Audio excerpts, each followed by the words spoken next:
Vamos a empezar entonces señalando que esta experiencia formativa, que es para fortalecer nuestro servicio para el Padre Celestial, implica entonces que iniciemos con una cita de Proverbio 9:9 que dice: instruye a los sabios y se volverán aún más sabios. Enseña a los justos y aprenderán aún más. Entonces, esto significa entonces que cualquier cosa que nos aprendamos nos va a beneficiar, que cuanto estas personas, los sabios que son ustedes y que somos cada uno de nosotros, cuanto más saben, más quieren saber, más dispuestos están a escuchar y aprender. Oremos pues porque esta actividad que vamos a realizar sea de ofrenda para nuestro Padre Celestial. Gracias, Padre, por esta posibilidad que nos das, Señor, de prepararnos. Danos voluntad, Señor, para aceptar lo que quiere que aprendamos, porque eso será señal de que amamos tu palabra, Señor. Perdónanos y límpianos, Señor. Sabemos que como seres humanos tenemos cosas, Señor, que son contrarias a ti. Oh Dios, límpianos con tu sangre preciosa y permite, oh Dios, que podamos estar listos para oír tu palabra. Amén.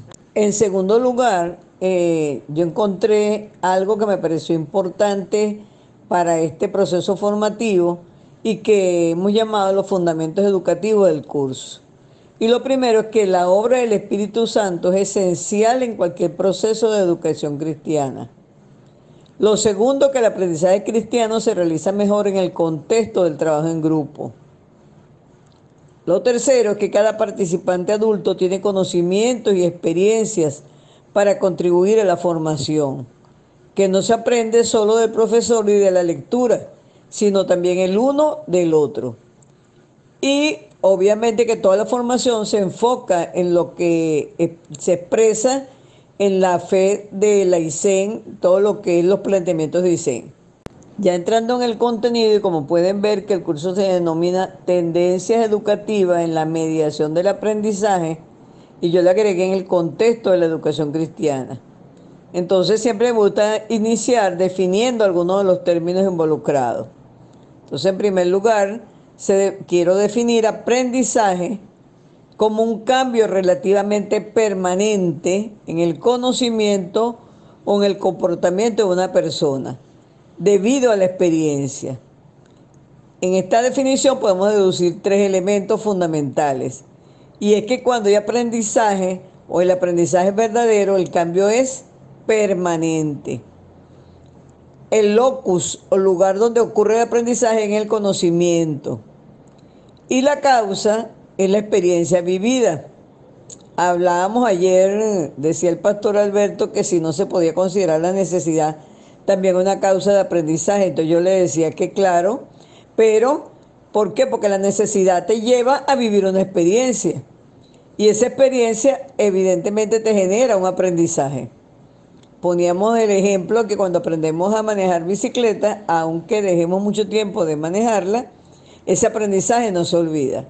Y así pues ocurre con cuando a través de un proceso educativo adquirimos algunos aprendizajes que es de manera permanente. Puede que se nos olviden algunas cosas, pero cuando buscamos el material y lo volvemos a leer, enseguida nos acordamos.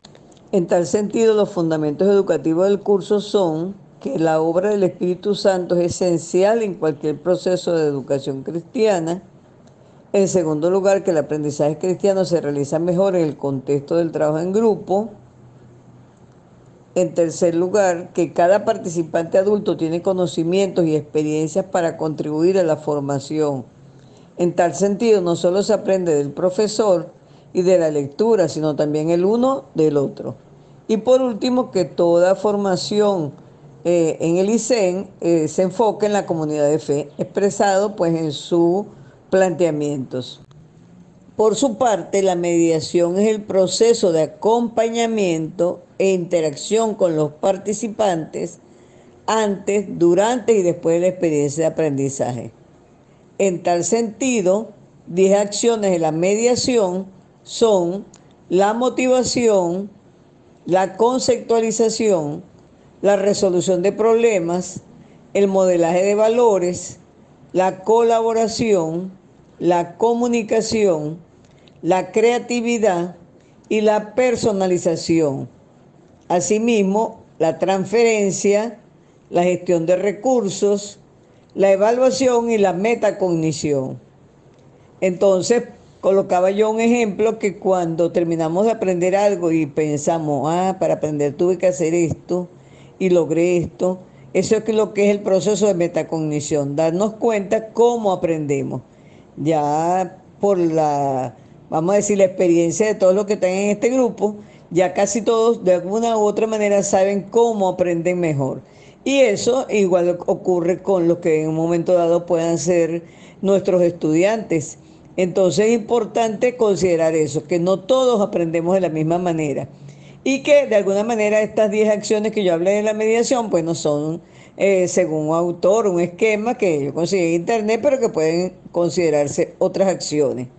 Fíjense, en cuanto a las acciones, fíjense que una dice modelaje de valores y por eso era que yo colocaba en los fundamentos educativos que esta formación se basa en la comunidad de FEDICEN, porque no puede haber una mediación, en este caso de educación cristiana, pero tampoco debería ser ningún tipo de educación donde los valores que se modelen sean contrarios a lo que la institución está promoviendo. Recuerden que yo comencé señalando que quería definir los términos del nombre del seminario, ¿verdad? Que entonces era tendencias educativas en la mediación del aprendizaje. Comencé, vamos a decir, de atrás hacia adelante, primero lo que es aprendizaje, después lo que es mediación del aprendizaje, porque digamos que para mí tiene cierta lógica, o sea, ¿qué voy a mediar el aprendizaje? ¿Y en qué me baso para hacer esa mediación? En las tendencias educativas que evidentemente cambian de una época a otra y que por eso de alguna manera se plantea esta actualización. Entonces las tendencias educativas son un conjunto de ideas relativamente sistematizadas que de alguna manera dan dirección e influencian a la educación durante un periodo de tiempo. Y la definición dice relativamente sistematizada porque hay tendencias que vamos a ir viendo como un ejemplo de que tienen mucho tiempo, realmente están bien sistematizadas y otras que hablábamos Noel y yo ayer que son prácticamente los diferentes nombres para lo mismo. Porque cuando uno ve, por ejemplo, aprendizaje móvil, aprendizaje inalámbrico, y hay otro que ahora se lo voy a nombrar, pues fíjense, ya me olvidó. Lo que le decía yo también ayer, que no necesariamente tenemos que sabernos todos, pero sí tenemos que saber que existen. Entonces, entonces señalamos que tendencias educativas son un conjunto de ideas relativamente sistematizadas que dan dirección o influencian a la educación durante un determinado periodo de tiempo. Y señalaba que son relativamente sistematizadas porque, por ejemplo, la tendencia tradicional del conductismo, que orientó durante mucho tiempo la educación, en la cual nos formamos todos prácticamente que están en este grupo, y que una evidencia de esta tendencia son las clases magistrales, donde el profesor era el que manejaba todo el conocimiento, el experto, el que enseñaba en un proceso de estímulo y respuesta, y donde el estudiante era que se suponía que aprendía por repetición de lo escuchado. En consecuencia, el aprendizaje es un proceso pasivo y de acumulación de conocimiento. Esa es una tendencia que podemos decir que está sistematizada, porque es una tendencia que tiene muchos años y no ha desaparecido. Pero hay nuevas tendencias que todavía no están bien, vamos a decir, fundamentadas. Incluso algunos señalan que no es una teoría educativa. Ahorita les voy a poner el ejemplo. Entre el conductismo y esa tendencia que yo digo que algunos señalan que no es una teoría, que es el conectivismo, se pasó por vamos a decir, una tendencia llamada cognitivismo, donde el aprendizaje es un proceso activo y el estudiante es un procesador de información. Entonces él es activo y construye su aprendizaje de alguna forma. Y luego una tendencia un poco más evolucionada del constructivismo, donde el estudiante sigue siendo el que construye la información, pero que es responsable de su aprendizaje, pero en un proceso de interacción social en forma cooperativa. Es decir, que la diferencia entre el cognitivismo y el constructivismo es que se plantea el proceso social de trabajo en grupo en el constructivismo. En ambos casos, el profesor actúa como un orientador, un facilitador o un mediador de aprendizaje, que coloca las condiciones para que el estudiante sea responsable de su aprendizaje y de este punto de vista pasa a ser el centro del proceso educativo. Señalaba entonces que hoy en día se habla de conectivismo, que se considera una teoría de aprendizaje de la era digital, que integra de manera activa las tecnologías y que plantea que el aprendizaje es un proceso de conexión de fuentes de información especializada, por lo que se plantea que el aprendizaje se produce cuando hay la capacidad de construir y atravesar esas redes. Una tendencia educativa en esta teoría es el aprendizaje electrónico, que se abrevia e-learning, y sus variantes como aprendizaje móvil, m-learning, ubicuo, u-learning, e inalámbrico, que es w-learning. Nosotros decíamos, Noel y yo, que estas tres, aprendizaje móvil, ubicuo y inalámbrico, prácticamente es lo mismo. Por eso es que se habla que son tendencias no totalmente sistematizadas. Y de alguna manera las tres tienen que ver con el aprendizaje que ocurre en cualquier momento, en cualquier lugar y desde cualquier dispositivo. De alguna manera son formas de aprendizaje personalizado. Es importante señalar que en mayor o menor grado estas tendencias coexisten. Entonces no es que se acabó el conductismo y que ahora predomina el conectivismo, sino que de alguna manera u otra todas se complementan. No obstante, a medida que se hace este tránsito desde el conductismo, pasando por el conectivismo y constructivismo, hasta llegar al conectivismo, el centro de atención cambia de la enseñanza al aprendizaje, de la transferencia pasiva de conocimiento hacia la aplicación en la resolución de problemas. Entonces, en este momento vale la pena nombrar el B-Learning o aprendizaje mixto.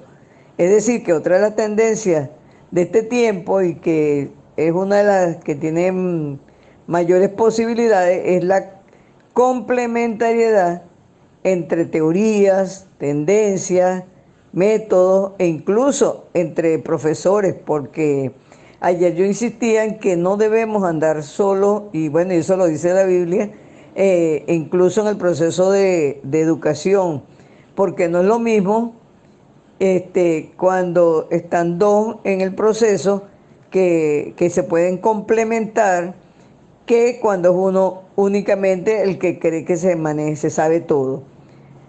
Por ejemplo, el pastor Alberto también me decía cómo olvidar todo lo que hemos aprendido, que tenemos que sabernos todo de memoria. Y yo acabo de decir hace ratico que no me acordaba de algo. Entonces, yo le decía, no hay que olvidar, porque no es que ahora vamos a eliminar todo lo que sabemos, todo lo que hemos aprendido o todo lo que ha sido la tradición en el ámbito educativo en general y particularmente en el ámbito de educación cristiana. No hay que olvidar nada, solo que la tendencia es a complementar. Ahora, depende de quién sea el profesor, pues complementará más de lo tradicional que de lo nuevo o al contrario. Va a depender de cada uno, de la experiencia, de la edad, de una cantidad de cosas. Y eso es lo más importante, precisamente, que cada uno es singular, que es diferente, y eso es lo que le da, vamos a decir, lo bueno de la educación. Ahondando un poquito más en lo que es la multimodalidad, hay un autor, Fernández, del 2021, que destaca que la educación multimodal parte de la idea de que pueden existir diferentes modos de instrumentalizar los procesos de aprendizaje en tiempos, espacios físicos y digitales, y acción educativa con inclusión de los lenguajes, discursos, representaciones, así como tipos y niveles de interacción con el participante durante los diferentes momentos de la formación. Una diferencia fundamental en el modelo de multimodalidad de lo presencial es que en el modelo presencial el conocimiento lo gestiona el profesorado y en la multimodalidad lo hace el participante a partir de los recursos dispuestos. Por eso es importante esta actualización, porque ustedes van a ver la semana que viene que hay una plataforma montada donde ustedes pueden encontrar todo el material y que no depende necesariamente de que haya un profesor o de que haya una presencialidad. Por eso se habla que en la multimodalidad es más el participante el responsable, mientras que en el modelo presencial de alguna manera la responsabilidad recae más sobre el profesor. Algunas tendencias educativas para el año 2022 en Internet son, entre otras, las siguientes: el aprendizaje adaptativo, el microlearning, jugando a aprender, que como aparece en Internet, que es la gamificación, las aulas colaborativas, la personalización o aprendizaje personalizado, el aprendizaje inmerso y el aprendizaje BOD, que significa trae a tu propio dispositivo. Podemos ver entonces que el aprendizaje adaptativo es la adecuación del aprendizaje a las necesidades personales de cada participante, utilizando la tecnología. Entonces yo ponía el ejemplo ayer que si se presentaba un participante que nos decía: yo no tengo celular, mi celular es de un viejito, no tengo internet, no tengo computadora, nosotros le decimos: bueno, vamos a hacer una cosa, vamos a conseguir por ahí cómo y te imprimimos el material y te lo entregamos. Y tú me devuelves las tareas a manuscrito. Entonces ese participante no tiene excusa porque el aprendizaje se adaptó a él. El microlearning son cursos de tamaño reducido cuando y dónde se necesitan.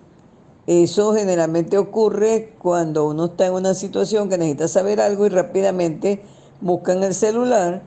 Entonces, y puede ser también un aprendizaje formal, pero con, vamos a decir, lo esencial. Y que el estudiante, como lo planteaba hoy en el pastor, en el mensaje, quiera buscar. Entonces él busca para ampliar. La gamificación no es más que utilizar los juegos como estímulo para el aprendizaje. Y me recordaba Noelia ayer que en la iglesia, y cuando hablamos de la iglesia, hablamos de la educación cristiana en general, hace mucho tiempo que se utiliza eso, porque hay sopas de letras, de libros bíblicos y una cantidad de, vamos a decir, estrategias que se han utilizado en la educación cristiana, pero que fíjense, ahora se le da el nombre de gamificación y que no es solamente, digamos que para niños, aunque allá tampoco era solamente para niños, sino que se puede lograr iniciar un proceso de aprendizaje a través de juego, incluso con los adultos, ¿verdad? Por ejemplo, con planteamientos de problemas, retos y todas las posibilidades. Yo siempre digo que el límite es la creatividad del profesor. Las aulas colaborativas implica el aprendizaje dirigido por los propios participantes, organizados en pequeños grupos de trabajo. Entonces también podemos poner un ejemplo. Digamos que queramos estudiar el Nuevo Testamento, organizamos a los estudiantes en grupo y les planteamos: ¿cómo creen ustedes que debemos hacerlo?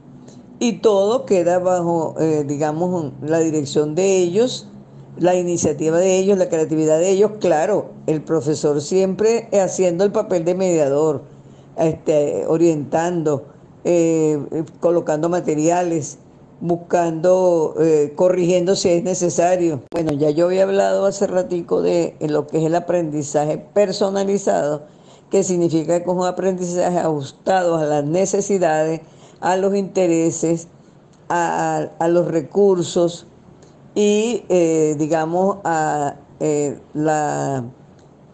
si se requiere que sea más rápido o menos rápido. Por ejemplo, hoy el pastor hablaba de que hay personas en servicio que no han hecho la capacitación, vamos a decir, básica.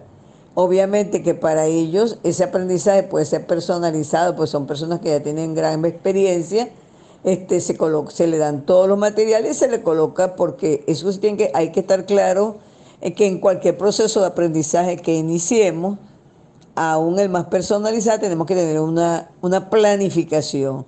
Y eso significa una fecha de inicio, una fecha de culminación. No que porque es a mi propio ritmo yo puedo terminar el año que viene. No, tiene que cumplirse dentro de ciertos límites, pero adaptado a las necesidades e intereses y a los recursos de cada uno. La tendencia que se llama aprendizaje inmerso implica o incorpora un entorno de aprendizaje simulado o artificial.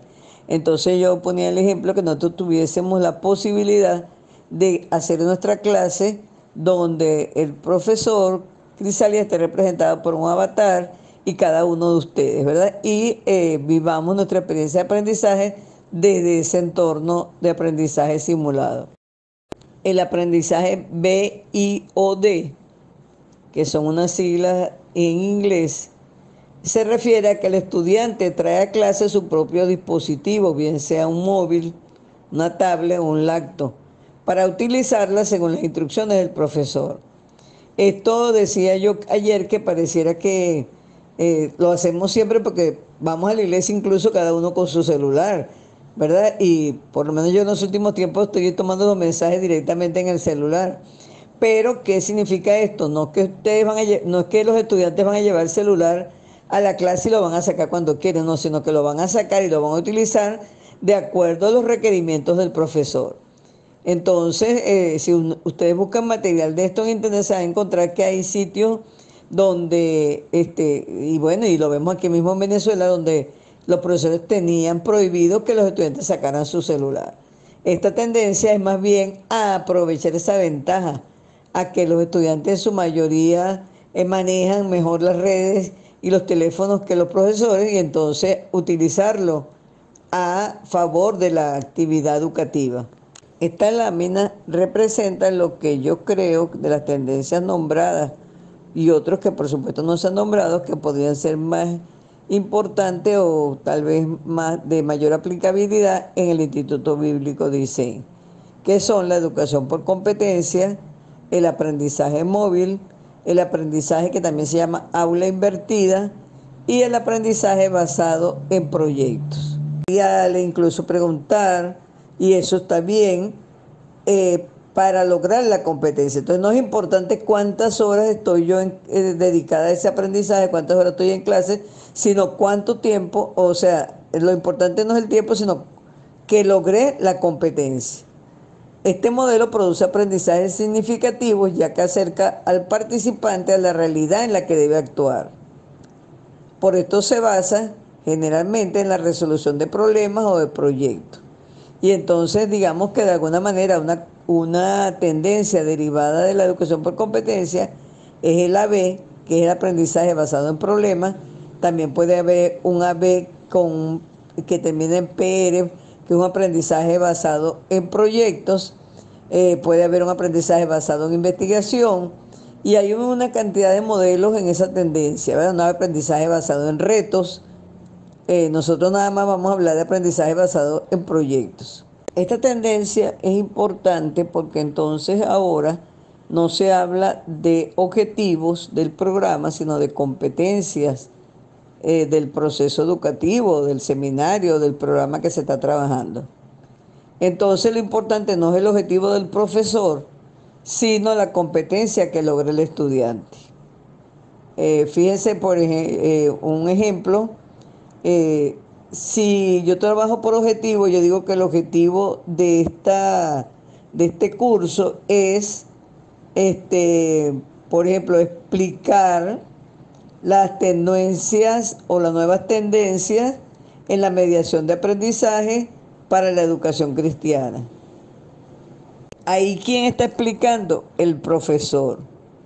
Pero si yo voy a colocarlo por competencia, tengo que pensar en cuál es la competencia que va a lograr el estudiante cuando termine este curso de mediación del aprendizaje en la educación cristiana. Entonces pudiera decir, aplica, pues vamos a repetirlo, el estudiante aplica nuevas tendencias de la mediación del aprendizaje en el contexto de la educación cristiana. Entonces, ¿quién es el que aplica? El estudiante, que ya adquirió la competencia, entonces tiene la capacidad de aplicarla. Fíjense, por eso hablaba yo antes de que hay un cambio desde la enseñanza hacia el aprendizaje. Porque cuando yo digo que el objetivo es explicar, estamos creyendo que yo voy a explicar y el estudiante va a aprender. Y eso no es verdad. El profesor lo puede hacer muy bien o muy mal, pero si el estudiante no quiere aprender, no va a aprender. En cambio, si decimos que el estudiante aplica, quiere decir que él ya logró entender, ya logró conocer las nuevas tendencias y es capaz de aplicarlas. Eso implica que independiente de que haya un facilitador presencial o no, el estudiante de todas maneras aprende. O sea que por eso se habla de que hay un cambio desde la enseñanza hacia el aprendizaje, un cambio desde el profesor hacia el estudiante.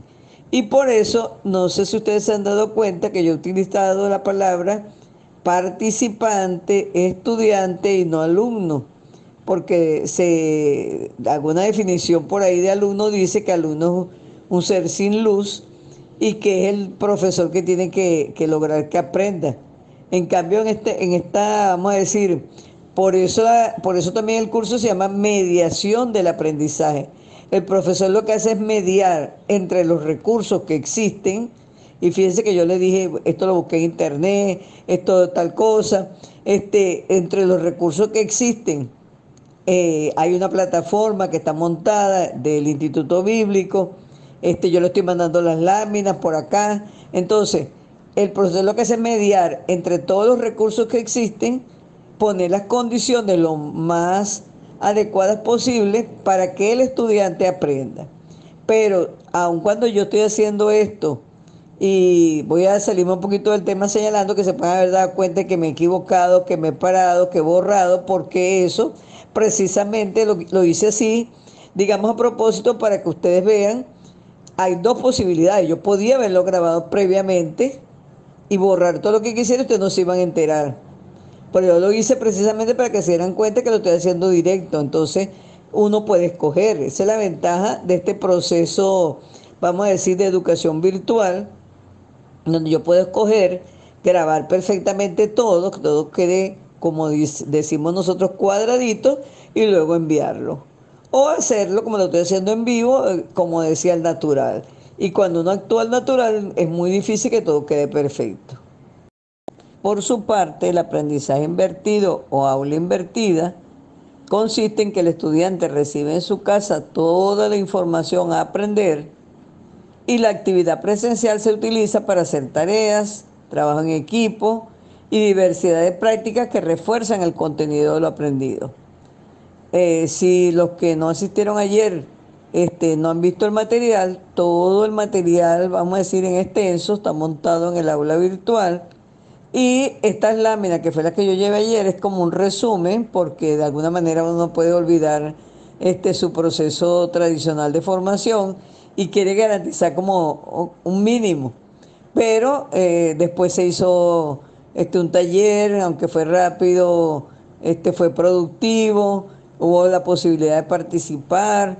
Entonces, la idea cuando se habla de aula invertida es que antes la gente, tradicionalmente vamos a clase, oímos al profesor, es que por primera vez conocemos el material y luego vamos a nuestra casa a hacer las tareas o aplicar el conocimiento, por ejemplo, en una materia como matemática, hacer ejercicios o en química.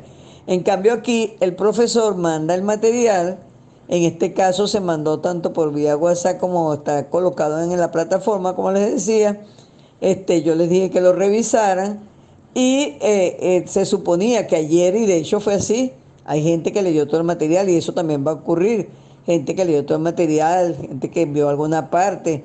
De todas maneras, también esa fue la recomendación que yo di, pero sí deben revisarlo completo en estas 3 semanas, porque este seminario dura 3 semanas y la semana que viene comienza otro que dura otras 3 semanas. Es decir, que entre los dos vamos a llegar hasta el 2 de julio.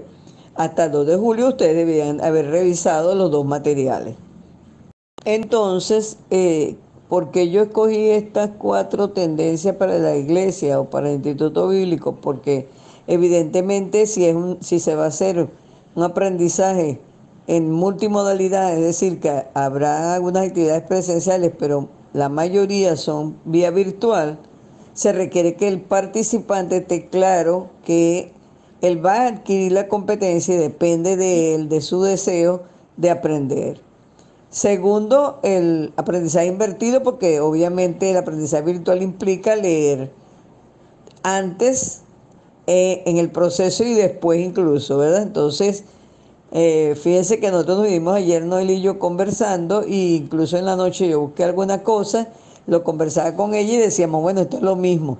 Entonces, es eso, pues hay que estar permanentemente leyendo y por eso pienso que la aula invertida tiene posibilidades. La otra posibilidad, que es el aprendizaje móvil, bueno, porque lo estamos viendo hoy. Yo le hablaba ayer, le decía al grupo que en la universidad hay un proceso que se llama régimen académico especial. El que no asistió, se hace una actividad especial para que reciba la información. Si era presencial, era igual presencial, pero en menos tiempo.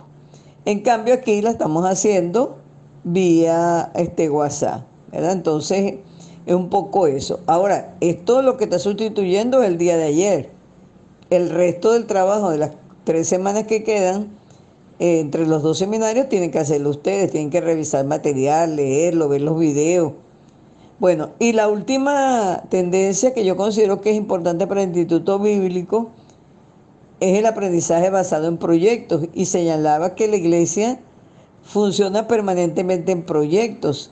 Por ejemplo, nada más en la ejecución del culto de hoy era un proyecto, ¿verdad? Porque digamos que el pastor pensó, esto es lo que va a ocurrir, estos son la gente que va a participar, yo soy el que voy a dar el mensaje, y le dejó a cada quien su tarea, ¿verdad? Entonces, pero siempre con una coordinación. Entonces, de alguna manera la iglesia, todas las celebraciones, todas las actividades que se hacen fundamentado en proyectos. Entonces, esta es una metodología que para la iglesia no es nada nueva.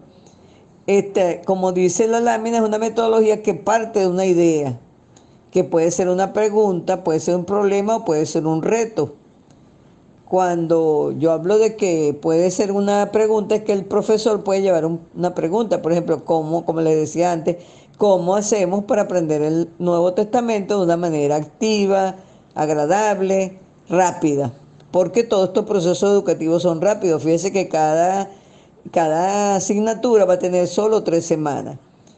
Se dice que es un mes, pero en la realidad son 3 semanas.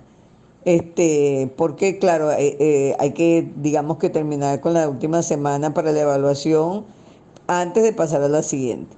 Puede ser un reto o puede ser un problema que hay que resolver, lo cual implica que se programe e implemente un conjunto de tareas que puede suceder mediante un proceso de investigación o un proceso de diseño por parte de los participantes organizados en equipo, que trabajan de manera autónoma con un alto nivel de compromiso y cooperación, y que culmina con un producto final presentado ante los demás, que es la difusión. Fíjense lo que yo hablaba del culto, ¿verdad? Hay una planificación sobre la base de un problema, una pregunta, un reto. O sea, el reto, me imagino yo, que tienen los pastores, y es un reto fuerte cada semana hacer un culto que logre impactar al creyente, y no es que impactarlo vamos a decir, por profusión de cosas, sino para que, vamos a decir, fortalecer nuestra espiritualidad.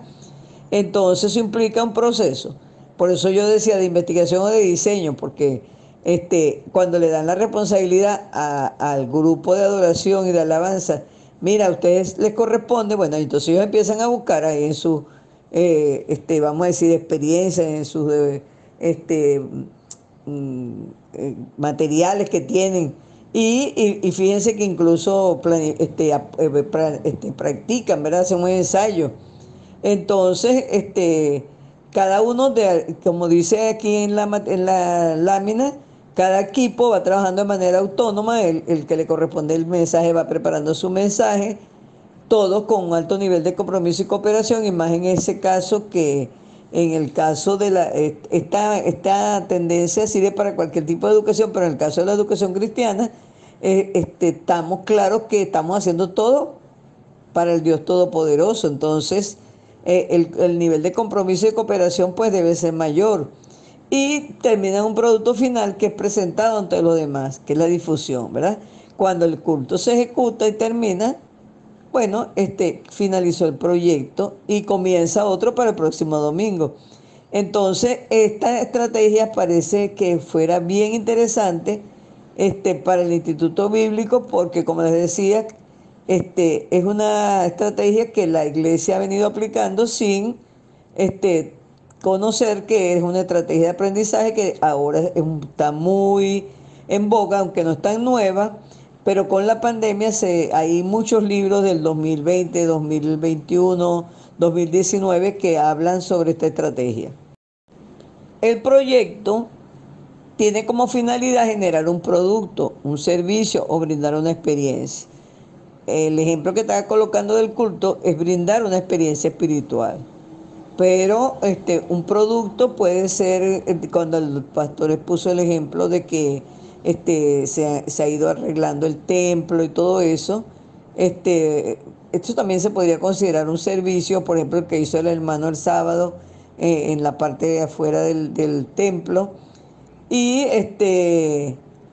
digamos que, fíjense que el pastor hoy presentó todos los productos que él y un grupo de la iglesia y la hermana Neri hicieron durante un cierto tiempo, ¿verdad? Todo ese material que mostró, esos son productos. Entonces yo ponía un sencillo ejemplo, estas láminas que yo estoy enviando, ese es un producto tangible, porque puede haber también un producto intangible, que obviamente es toda la experiencia que toma uno de cualquier actividad educativa o de un servicio ministerial como el de hoy. En los proyectos los estudiantes construyen aprendizajes relacionados con la asignatura. Y hoy, por ejemplo, oímos hablar de hay gente que tiene mucha experiencia en el ámbito de la música, de la adoración, de la alabanza, pero yo estoy segura que cada domingo, con lo que ocurre, ellos dicen, oye, fíjate esto, sucedió esto, que es la metacognición, pero que les da más aprendizaje de lo que ya tienen y que corresponde con la cita que decíamos arriba, ¿verdad? O sea, saben, pero cada vez aprenden más porque están abiertos, están a la expectativa y también a eso se refirió el pastor, que tenemos que ser sencillos, no creer que no lo sabemos todas y aunque tengamos algunos estudios, siempre, siempre hay la posibilidad de aprender más y mucho más en el ámbito de la educación cristiana.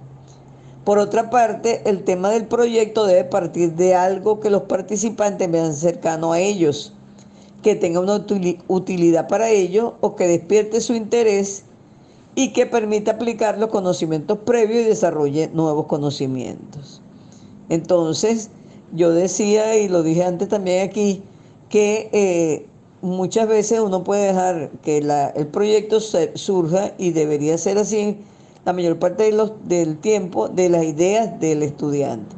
Pero ¿para qué está el profesor? Para chequear que en verdad ese proyecto corresponda en verdad con esa asignatura que están viendo y que ellos en verdad logren aprendizaje porque a través del proyecto van a tener que buscar leer y ese leer y ese buscar tiene que ser en el ámbito de la asignatura que están viendo, que por supuesto también se puede dar cuando se tenga suficiente experiencia o a lo mejor ya la tienen, integrar varias asignaturas alrededor de un proyecto.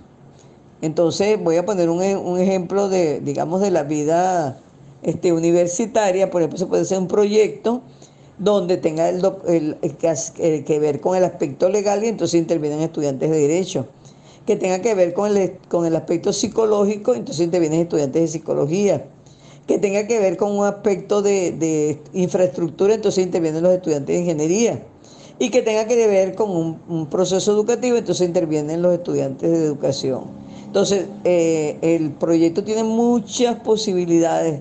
Se puede hacer individual, grupal, de una sola asignatura, de varias asignaturas. Pueden haber proyectos cortos de un mes, de 3 semanas, o pueden haber proyectos largos de 3 meses, 6 meses, hasta un año. En la lámina siguiente volvemos sobre el concepto de competencia.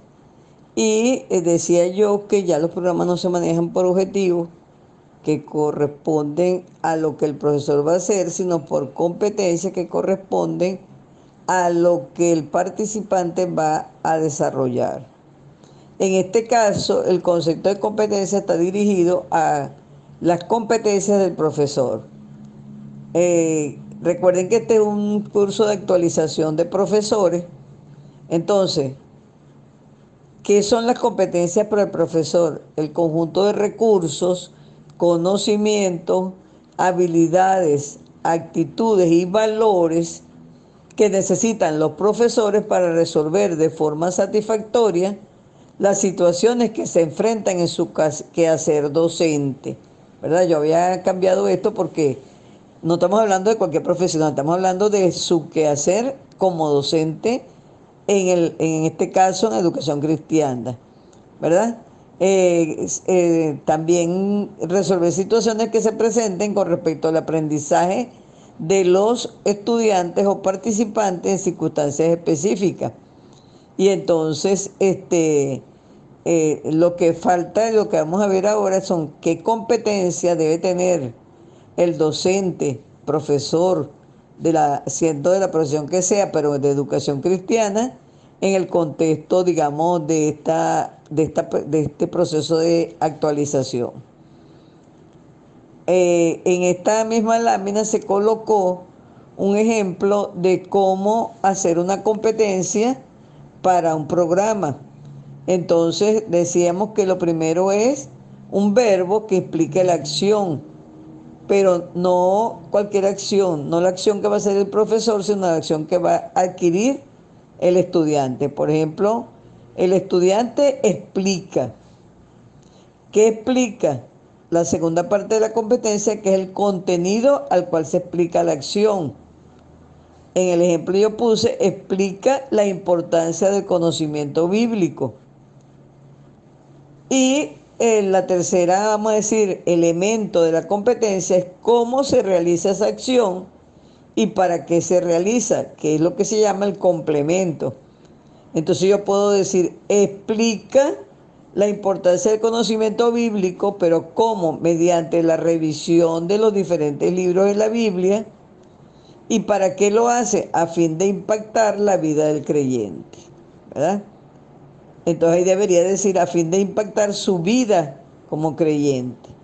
Claro, la competencia la redacta el profesor, pero quien la va a lograr es el estudiante. Por eso es que no se pone explicar, porque no es el profesor el que va a explicar, sino explica porque es el estudiante quien va a explicar. Él va a lograr ser capaz de reconocer, de explicar la importancia del conocimiento bíblico, revisando los libros de la Biblia, y de esa manera impactar su vida como creyente. Las dos siguientes láminas tienen que ver con competencias de los profesores que encontramos en internet, que nos parecieron interesantes. Bueno, le parecieron interesantes a Noelia, yo las revisé y y yo había revisado todo, claro. Yo generalmente hago todo manuscrito como los corresponde a mi edad y después ella me lo pone en lámina, pero en esta parte yo dije mañana sigo y entonces ella lo terminó. Pero fíjense, yo revisé y ahorita hablando con ustedes aquí me doy cuenta de algunos detalles y eso es importante, que el profesor se dé cuenta también de que tiene algunos detalles, por ejemplo, en las láminas, en los materiales. Eso es importante y reconocerlo porque no lo sabemos todo. Entonces, ayer cuando hablábamos de estas dos láminas, decíamos que prácticamente, y yo me acordé de una figura que tengo yo por ahí, que también la saqué de internet de un profesor, como decir, la representación de un profesor que parece un hombre orquesta, porque tiene que andar como andaba el pastor hoy cuando dio su mensaje, ¿verdad? Con su maletincito, sus libros, todo eso. Porque prácticamente de acuerdo a estas láminas, el profesor, sea de la universidad, la escuela primaria o de la educación cristiana, el profesor de la actualidad tiene que saber de todo. Y a pesar de que tiene que saber un poquito de todo, o por lo menos tener la disposición de ir aprendiendo, con todo y eso, tiene que estar claro que quien va a aprender y va a lograr la competencia es el estudiante. O sea que él tiene que tratar de ser lo mejor posible, y más en la educación cristiana, pero reconociendo que el que aprende es el estudiante. Entonces aquí destacábamos nada más la columna, vamos a decir, de inicio, donde decimos que el profesor tiene que tener comprensión del papel de las tecnologías de información y comunicación en la educación, tiene que saber de currículo, porque el currículo tiene que ver con eso de la programación, de elaborar competencias, y obviamente tiene que saber de evaluación, porque cómo se evalúa la competencia, si la competencia significa que el estudiante sabe, logró el aprendizaje. Tiene que tener competencias pedagógicas que tienen que ver con lo que estamos hablando, con las tendencias, las teorías, aplicación de competencias digitales, fundamental, organización y administración, porque fíjense que decíamos que, por ejemplo, para hacer este curso, bueno, el pastor lo dijo esta mañana, intervenimos 3 personas, y siempre estamos mejorando, porque de hecho cuando llegamos a la casa ayer, Noel y yo hablamos y dijimos algunas cosas, ¿verdad? Que, como les decía, la metacognición, la evaluación de lo que uno aprendió en el proceso. Y obviamente el aprendizaje como docente, que implica no solamente lo pedagógico, sino el proceso de comunicación. Bueno, y fíjense que la siguiente lámina entonces habla de alfabetización informacional, que hoy en día se habla de alfabetización digital o tecnológica. Obviamente en la competencia de los profesores es fundamental la comunicación y la colaboración, la creación de contenidos digitales. Esto es importante y es algo que es nuevo realmente en el proceso de los profesores, porque antes los libros estaban hechos, entonces el profesor lo que tenía era que conocer el contenido, o por lo menos conocer el material, pero ahorita hay que crear los contenidos para que sean atractivos, para que cumplan esto que estamos hablando del aula invertida, de que sean lo que decía el pastor esta mañana y lo decíamos, de que el estudiante, sea de la edad que sea, prácticamente, y más aún los jóvenes, quieren todo cortico, rapidito, y si no pierden interés. Considerar la seguridad tecnológica, porque bueno, cada rato vimos que nos hackearon la información, y evidentemente la capacidad de resolver problemas. La ventaja, digamos, de estar en esta forma de trabajo es que uno puede agregar cosas, por lo menos que ayer no dije, pero que de todas maneras están en el material, pero que quise hoy destacarlas. Y es que hay un autor en el material que señala que el docente debe ser dinámico. Obviamente eso lo hemos visto a lo largo, de manera implícita, pero este autor lo dice: histriónico, motivador, a fin de manejar, de generar entusiasmo e interés en la audiencia de los estudiantes. Ustedes podrían decir, bueno, pero es que siempre ha sido así, es verdad, pero fíjate, cuando dice histriónico, está diciendo que usted tiene que ser prácticamente un artista, ¿verdad? Acota que debe reciclarse, es decir, formarse y renovarse día a día, porque es un actor que tiene diversos públicos. El profesor tiene la obligación de ir mutando y modificando sus estrategias, dinamizar, cambiar, improvisar y dar absolutamente todo de su propia experiencia personal, demostrando pasión por este quehacer. De modo que las habilidades retóricas, histriónicas y de expresión corporal resultan imprescindibles para el profesor en el contexto educativo actual. Evidentemente que este autor lo está planteando para el contexto educativo actual, pero díganme si esto no tiene que ver con la educación cristiana. Por supuesto que sí, y más aún en este tiempo, donde, como decía el pastor, ¿cómo hacemos para olvidar que antes nos ponían aprendiéndolos de memoria? Pero ahora no es que no debemos saber Biblia, debemos saber igual o más para responder al mundo, ¿verdad? Pero de otra manera hay que motivar a la iglesia para que entienda esto.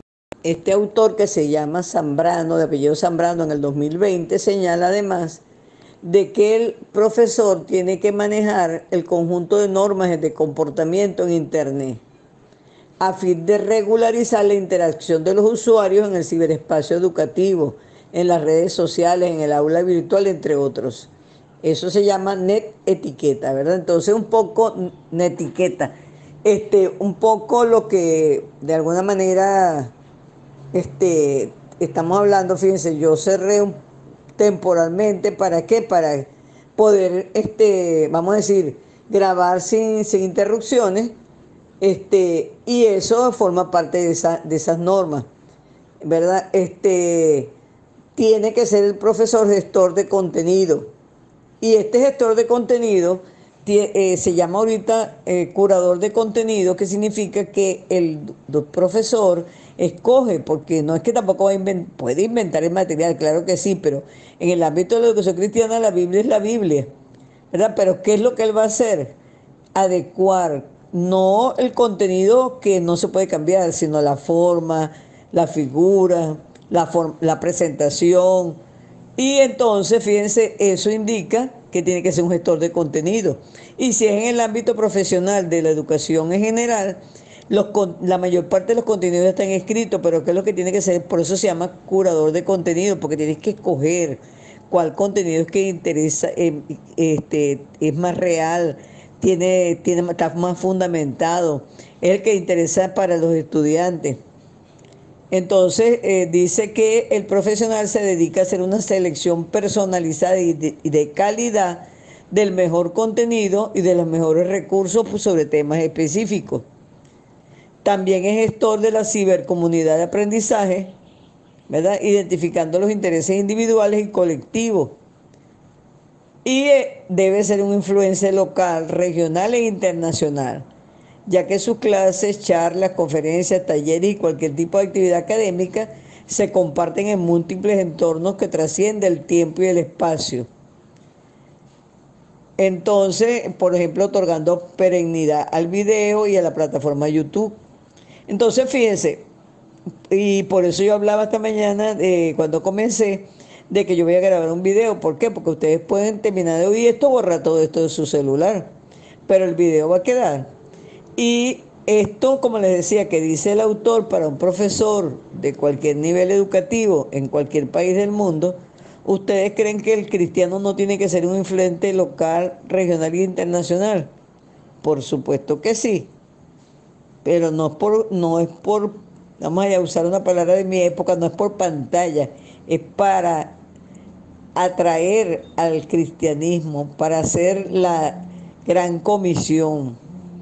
Entonces, eso implica que entendamos eso, pues, que aunque seamos una iglesia pequeña en una ciudad de un país, podemos tener influencia internacional. Y ayer hablábamos soñando de que nuestro instituto bíblico pudiera estar, yo decía que en Latinoamérica, otro hermano por ahí lo llevó hasta Europa. En esta lámina entonces colocamos que las competencias del participante, fíjense que son prácticamente las mismas del docente. Implica competencias pedagógicas, implica competencias de comunicación, pero también implica competencias de emprendimiento, competencias intrapersonales y sociales, organizacionales y, por supuesto, las competencias tecnológicas. Entonces, ustedes pueden revisar, analizar e incluso escribir con base a estas láminas un discurso que les permita ir internalizándolas. Esta lámina yo la quise colocar, que es de Echeverría 2014, porque fíjense lo que dice, las competencias necesarias para incorporar las tecnologías de información y comunicación a la educación requieren una formación permanente en este campo, debido a los cambios tan vertiginosos que se dan incesantemente en cuanto a recursos tecnológicos y a su funcionamiento. No significa que nosotros tengamos que saber todo lo tecnológico. De hecho, yo digo que subsisto tanto en la universidad como en todos los ámbitos de mi vida, porque Noelia obviamente maneja la información. Es más joven, alguna gente podría decir que no tiene nada que ver con la edad, pero a ella le gusta y cada día investiga y busca. Pero nosotros como profesores no podemos obviar de que tenemos que por lo menos tener la teoría, saber qué existe, qué hay, reconociendo que a lo mejor no lo sabemos todo en ese momento, pero que en un momento dado que tengamos que ponerlo en práctica, bueno, por lo menos ya tenemos una idea de lo que es. Y entonces, bueno, pues empezamos a tratar de aprender, porque también, como lo decía el pastor hoy, no es que no, yo no lo sé y ya, yo no voy a aprender. No, no. Hay muchas cosas que hay que aprender necesariamente.